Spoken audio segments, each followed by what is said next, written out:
Activate memory. And you would burn all this down. For what? The memorist shouts from above. To buy another few years for the condemned? We were by your hand condemned, I reply. And now you ask us why we should want for more? We could do nothing. Nothing, I interrupt. Nothing is all you do, all you think about. Is that how you see the world? As nothing? Precisely, he replies. You say that. You say you possess nothing, want nothing. I continue, breathless. I lie the size of the tower you stand before, I say.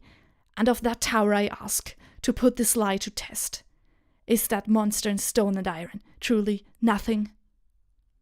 Eugenie, 2, March the 4th, 1907. Continue.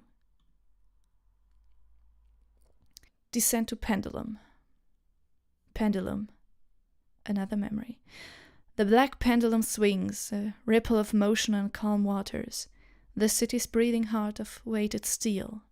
Below it, the tiles were decorated in the fashion of a sun wheel, centered so that the pendulum would act as its axis. Jagged arms in black spun outwards, calling to mind lightning with their broken form. To the west, 2 wide boulevards split the city before the sun. Twin eteries that flowed red with light. Stately, grand and decorative, but only up to a point, dominated as they were by that great mass of the Institute looming opposite them, a many-tiered thing that rose in stone towards the tower. Imposing yet distant, still as adamant, yet in motion, embodied as the falls thundering beyond sight. Fitting duality. Here, an entrance led deep below the tower, embraced by the crescent steps that began the ascent in symmetry. Again, befit with a monolith black door, mirroring in design the riverside entrance far above. Another duality. And another memory. Let's activate it. That old anarchist Kropotkin says history is like a pendulum. A long night of slumber, then the day breaks in motion as we cast off our chains. Ever astute in his observation, but I confess that if he is right, then will we not be here again, at this exact point, watching the same pendulum play to the same ever-unchanged rhythm? When the pendulum slows and the night nears, are we to be set in chains again? The pendulum was placed here at the heart of the city to remind of us and instill in us this ideology of poverty and motion. I reject this and say instead that to see history in cycles is to redesign change to a pattern set long ago. In short, it is to remain still. Words, words, all words. Action is motion, but here I sit and I write, and writing is merely the threatened dream of action.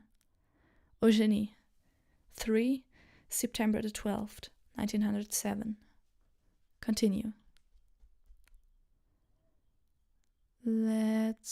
What can we do? I'd like to examine the door. Pendulum, door, plaza, axis. Again an inspection revealed a seam outlining a smaller inset door. Its features, and lack thereof, a mirror of its counterpart, but with the glaring exception of the handle, this time wrought to the theme of a crescent moon. Locked. Maybe we can open it later. Or we can't. We will see.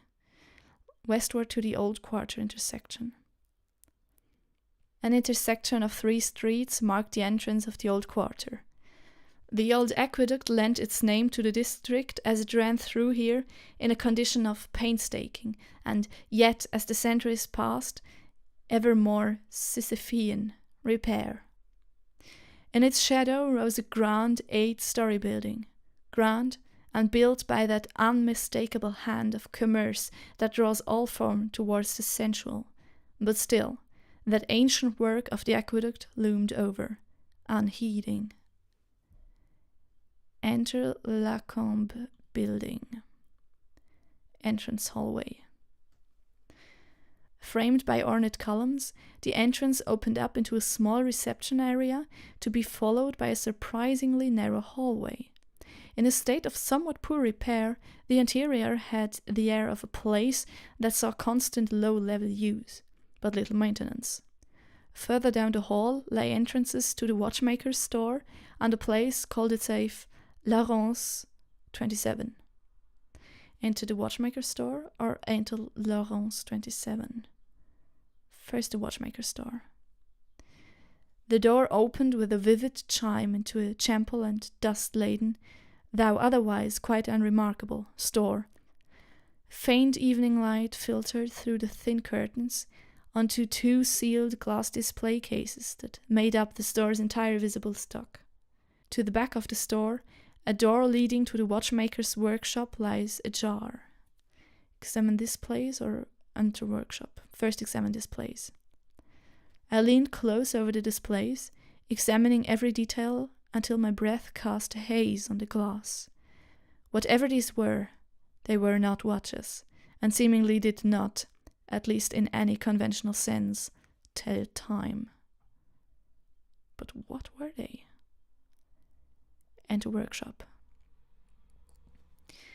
The door to the rear opened into a surprisingly, after that tight space of the store, spacious workshop.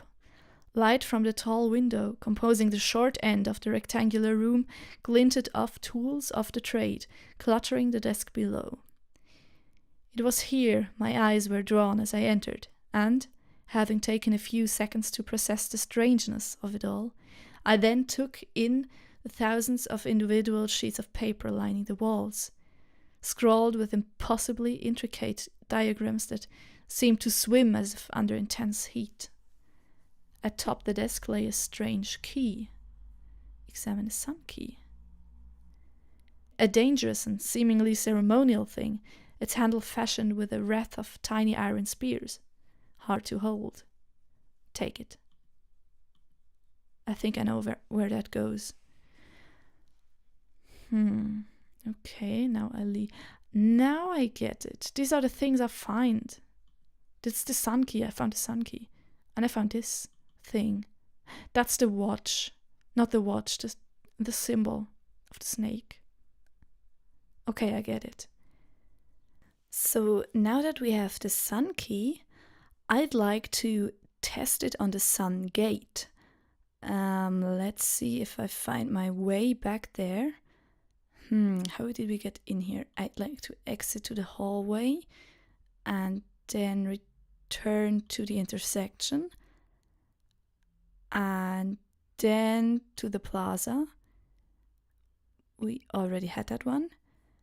And ascend the steps and ascend to Apex. Enter the Institute? No. Was this? Enter the tower? No, that's right. Enter the atrium hallway? No. Enter the tower, return to the terrace. Now that's the right way. And now I need to descend the stairway to the river. And this one should be the one. Sun gate. And now I've got a sun key. Can I use it? Let's enter the promenade. Did I already use it? Promenade. This is a new screen. Promenade. Old quarter. Promenade. The promenade traced the river in street lighting and iron balustrade. Further along, the shore was a vast railway terminus, a majestic ribcage of steel and glass rising out of the fog, casting its long shadow across the river. A brass gate barred the way up to the Institute. And now I can enter. This is new. Enter the requisitioned terminal. Yes, this is new. And a thing that I figured out, I guess we can activate the memories because of this device, because it is here in the background, you can see it. And we are now at the requisitioned terminal, departure lounge, old quarter, the requisition terminal. The cast iron beams of the support structure arched overhead, row after row rendered in rust and flaked paint, to be interspaced with faded glass plate. Black banners hung from the apex of each arch to billow and then be restrained at the termination of the arc. Below, elegant, though long unpolished, wooden panel booths enclosed the lounge, centered around a square of dust-laden and partially shredded couches. What should we do? I would say we activate the memory first.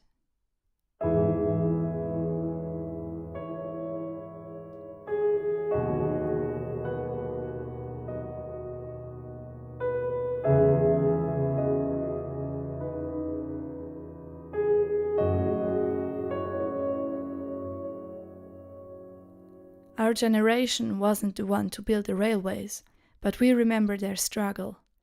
The world our parents built with hammer and iron is our inheritance, and to claim it as our own is our right.